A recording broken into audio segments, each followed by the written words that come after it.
നമസ്കാരം. ഞാനിപ്പോൾ തിരുമുക്കിലാണുള്ളത്.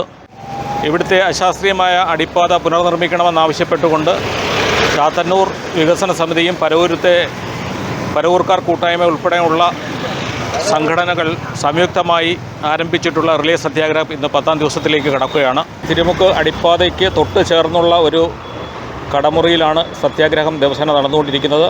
ഓരോ ദിവസം ഓരോ വ്യക്തികൾ വീതം രാവിലെ 9 മണി മുതൽ വൈകിട്ട് 6 മണി വരെ നടക്കുന്ന ഈ സത്യാഗ്രഹത്തിൽ പങ്കെടുക്കുന്നുണ്ട്.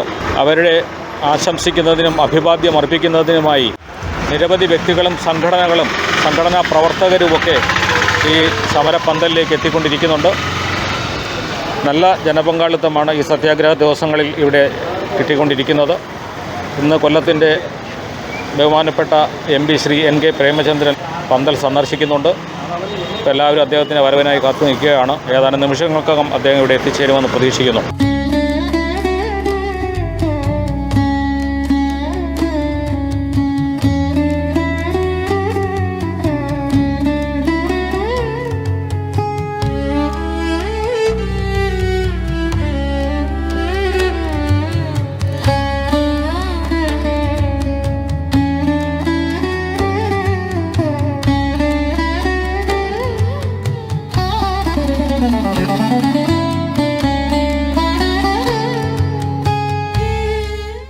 ഇപ്പോൾ അതിൻ്റെ ഒരു പൊസിഷൻ എന്താണെന്നും നമ്മുടെ നടക്കുന്ന സമരത്തിന് അദ്ദേഹത്തിൻ്റെ ഒരു ഐക്യദാർഢ്യവും ഇനി എങ്ങനെയാണ് ഞങ്ങൾ മുന്നോട്ട് പോകേണ്ടത് എന്നത് സംബന്ധിച്ചിട്ടുള്ള നിർദ്ദേശവും ഒക്കെ അദ്ദേഹത്തിൻ്റെ ഭാഗത്ത് നിന്നുണ്ടാകുമെന്ന് പ്രതീക്ഷിച്ചുകൊണ്ട് ആദരണീയനായ MPയെ 5 വാക്കുകൾ നമ്മളോട് സംസാരിക്കുന്നതിനായി ക്ഷണിക്കുന്നു. തിരുമുക്ക് ദേശീയപാതയിൽ അശാസ്ത്രീയമായി നിർമ്മിക്കപ്പെട്ടിട്ടുള്ള അടിപ്പാത അത് പുനഃപരിശോധിക്കണമെന്ന് ആവശ്യപ്പെട്ടുകൊണ്ടും ഗതാഗത സൗകര്യം മെച്ചപ്പെട്ട നിലയിൽ പര്യാപ്തമാക്കാൻ സാഹചര്യം ഒരുക്കണമെന്നും ആവശ്യപ്പെട്ടുകൊണ്ടാണ് ആക്ഷൻ കൗൺസിലിൻ്റെ നേതൃത്വത്തിൽ ദീർഘകാലമായി നിരന്തരമായിട്ടുള്ള ജനകീയ സമരങ്ങൾക്ക് നേതൃത്വം കൊടുക്കും. എല്ലാ വാഹനങ്ങൾക്കും കടന്നു പോകാൻ ബുദ്ധിമുട്ടില്ലാത്ത തരത്തിലുള്ള ഒരു അടിപ്പാത തിരുമുക്കിലുണ്ടാകണം എന്നതും അതിൻ്റെ ആവശ്യകത എത്രമാത്രം വലുതാണെന്നുമൊക്കെ നമ്മുടെ ജനപ്രതിനിധികളായ MLAയ്ക്കും MPയ്ക്കുമൊക്കെ വളരെ ബോധ്യമുള്ളതാണ്.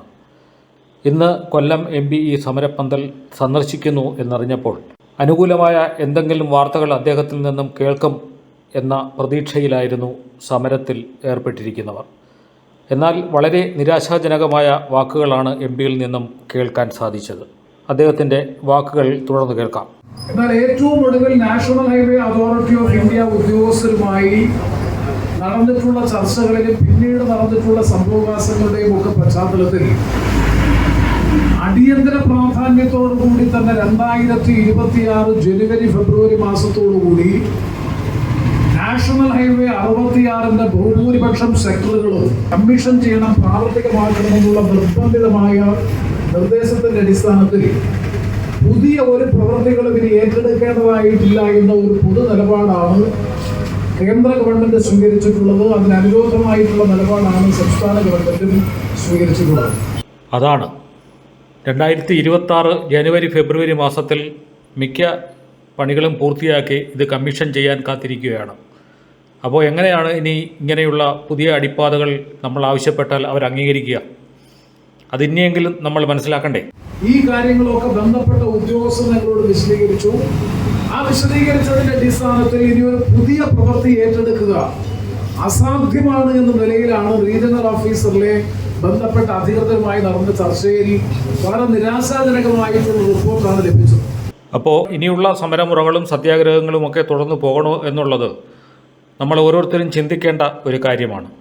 നാഷണൽ ഹൈവേ അതോറിറ്റി ഓഫ് ഇന്ത്യയുടെ ചെയർമാൻ, മെമ്പർ അടക്കമുള്ളവരുമായി ഈ തിരുമുക്ക് അടിപ്പാതയുടെ പ്രത്യേക സവിശേഷതയെ സംബന്ധിച്ച് വേറൊന്നുമല്ല. കാരണം ഇത് ജനങ്ങളുടെ ഭാഗത്തു നിന്നോ ബന്ധപ്പെട്ട ആരുടെയും ഭാഗത്തു നിന്നിട്ടുള്ള വീഴ്ചയിൽ ഇത് പൂർണ്ണമായും ഇതിൻ്റെ അലൈൻമെന്റിന്റെയും ഡിസൈനിന്റെയും ഭാഗമായി വന്നിട്ടുള്ള ഒരു അശാസ്ത്രീയമായിട്ടുള്ള സമീപനമാണ് എന്ന കാര്യത്തിൽ ഒരു സംശയവും വേണ്ട.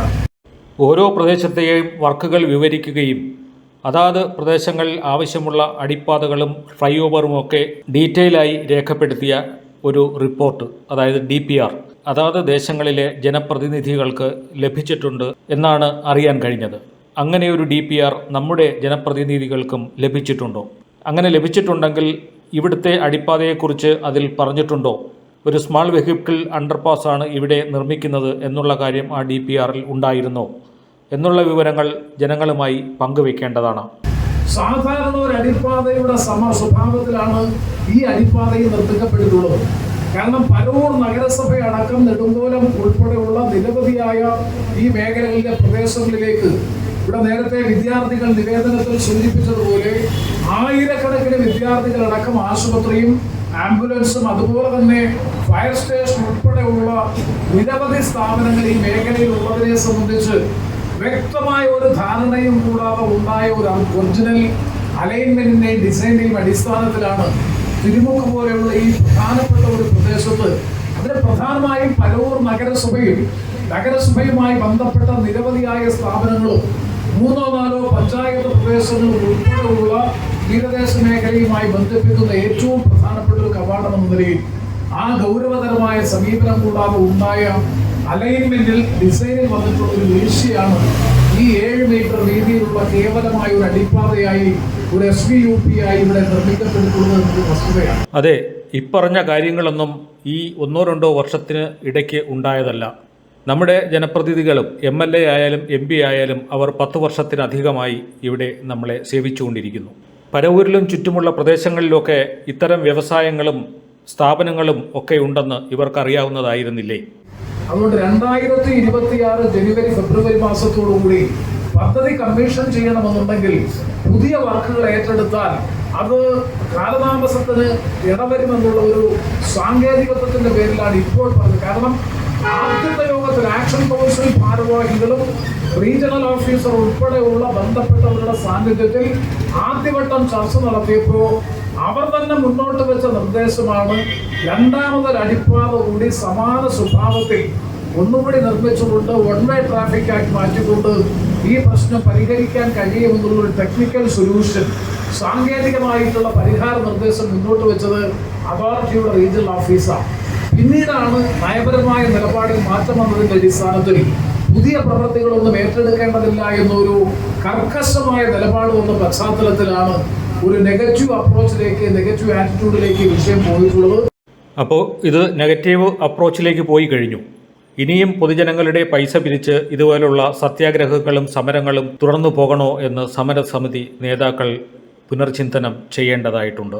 പിന്നെ മറ്റൊരു നിർദ്ദേശം അവർ മുന്നോട്ട് വെക്കുന്നത് പണി പൂർത്തീകരിക്കപ്പെട്ടാലും ഈ പണി പൂർത്തീകരിച്ച് ജനുവരി ഫെബ്രുവരി മാസത്തോടുകൂടി പദ്ധതി കമ്മീഷൻ ചെയ്താലും തുടർന്ന് സാങ്കേതികമായ ബുദ്ധിമുട്ടുണ്ടാകുന്ന സാഹചര്യം ബോധ്യപ്പെട്ടാൽ തീർച്ചയായിട്ടും ഇതിനകത്ത് വീണ്ടും പുതിയ അടിപ്പാത നിർമ്മിക്കുന്നതിന് ഒരു സാങ്കേതിക തടസ്സവുമില്ല, അത് ചെയ്യാൻ കഴിയും എന്നാണ് അസന്നിഗ്ധമായി പറയുന്നത്. അതിന് ഉദാഹരണമായി സൂചിപ്പിച്ചത് നാഷണൽ ഹൈവേ തിരുവനന്തപുരത്ത് ചാക്ക ബൈപ്പാസ്, അതിന്റെ നിർമ്മാണം പൂർത്തീകരിച്ചതിന് ശേഷമാണ് ഇപ്പോൾ 168 കോടി രൂപ ചെലവഴിച്ചത്.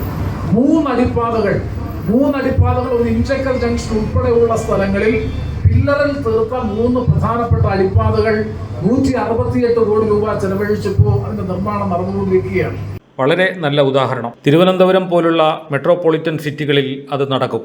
പക്ഷേ ഇങ്ങനെയുള്ള സ്ഥലങ്ങളിൽ അത് നടക്കുമോ എന്നുള്ള കാര്യം നമ്മൾ ആലോചിക്കേണ്ടതാണ്. പണികൾ പൂർത്തിയാവുന്നതിന് മുമ്പ് ചെയ്യാൻ പറ്റാത്ത കാര്യങ്ങൾ ഹൈവേ കമ്മീഷൻ ചെയ്തതിന് ശേഷം ചെയ്യാം എന്ന് പറയുന്നത് വെറും വ്യാമോഹം മാത്രമാണ്. ആ ഒരു ഉദാഹരണം പറഞ്ഞുകൊണ്ട് തിരുമുക്കിൽ അത് സംഭവിക്കും എന്ന് നമുക്ക് ഒട്ടും പ്രതീക്ഷയില്ല.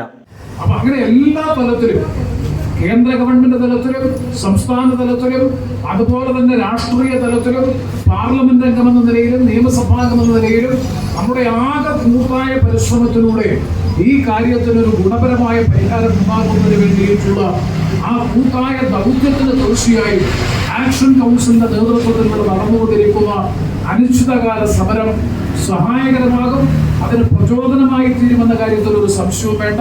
അതുകൊണ്ട് തന്നെ ഈ ജനകീയ ആവശ്യം ഉന്നയിച്ചുകൊണ്ട് തിരുമുക്കിലെ അശാസ്ത്രീയമായിട്ടുള്ള അടിപ്പാത നിർമ്മാണം പുനഃപരിശോധിച്ച് അതിനൊരു പരിഹാരമുണ്ടാക്കാൻ നടപടി സ്വീകരിക്കണമെന്ന് ആവശ്യപ്പെട്ടുകൊണ്ട് ഈ അശാസ്ത്രീയമായ അടിപ്പാതയ്ക്കെതിരായി ആക്ഷൻ കൗൺസിലിന്റെ നേതൃത്വത്തിൽ നടക്കുന്ന ഈ സമരം, ആ സമരത്തിൽ നിന്ന് നിരാഹാരം അനുഷ്ഠിക്കുന്ന ദീപ അടക്കമുള്ള എല്ലാവരെയും, ഇവിടെ എത്തിച്ചേർന്നിട്ടുള്ള ബ്ലോക്ക് പഞ്ചായത്ത് പ്രസിഡന്റ് അടക്കമുള്ള ബഹുമാന്യരായ ജനപ്രതിനിധികൾ, വിവിധ രാഷ്ട്രീയ പ്രസ്ഥാനങ്ങളെ പ്രതിനിധീകരിച്ച് എത്തിച്ചേർന്നിട്ടുള്ള ജനനേതാക്കൾ, ആക്ഷൻ കൗൺസിൽ ഭാരവാഹികൾ അടക്കമുള്ള എല്ലാവരെയും ആർദ്രമായി അഭിവാദ്യം ചെയ്തുകൊണ്ട് ഈ ജനകീയ സമരത്തിന് പൂർണ്ണമായ പിന്തുണയും ഐക്യദാർഢ്യവും പ്രഖ്യാപിച്ചുകൊണ്ട് ഇത് സാധ്യമാകുന്നതിന് വേണ്ടിയിട്ടുള്ള പ്രവർത്തനങ്ങളിൽ പ്രദേശത്തെ പ്രതിനിധീകരിക്കുന്ന ജനപ്രതിനിധി എന്ന നിലയിൽ തുടർന്നും എല്ലാവിധമായ നേതൃപരമായ ഇടപെടലും എന്റെ ഭാഗത്തുനിന്ന് ഉണ്ടാകുമെന്ന് മാത്രം ഈ അവസരത്തെ സൂചിപ്പിച്ചുകൊണ്ട് ഈ സമരത്തിന് സമ്പൂർണമായ ഐക്യദാർഢ്യവും അഭിവാദ്യവും അർപ്പിച്ചുകൊണ്ട് ഞാൻ വാക്കുകൾ അവസാനിപ്പിക്കുന്നു. നന്ദി, നമസ്കാരം. ഇനി വലിയ പ്രതീക്ഷ വേണ്ടെങ്കിലും അടുത്ത സമരമുറകളിലേക്ക് വഴിതടയലും അറസ്റ്റ് വരിക്കലും ഉൾപ്പെടെയുള്ള കടുത്ത നിലപാടുകളിലേക്ക് സമരസമിതി കടക്കേണ്ടതായിട്ടുണ്ട്. അല്ലെങ്കിൽ പരവൂരിൽ നിന്നും വരുന്ന വണ്ടികൾ ഇതുപോലെ ഡീവിയേഷൻ എടുത്ത് കുട്ടിയത്തേക്ക് പോകുന്ന കാഴ്ച നമ്മൾ നോക്കി നിൽക്കേണ്ടി വരും.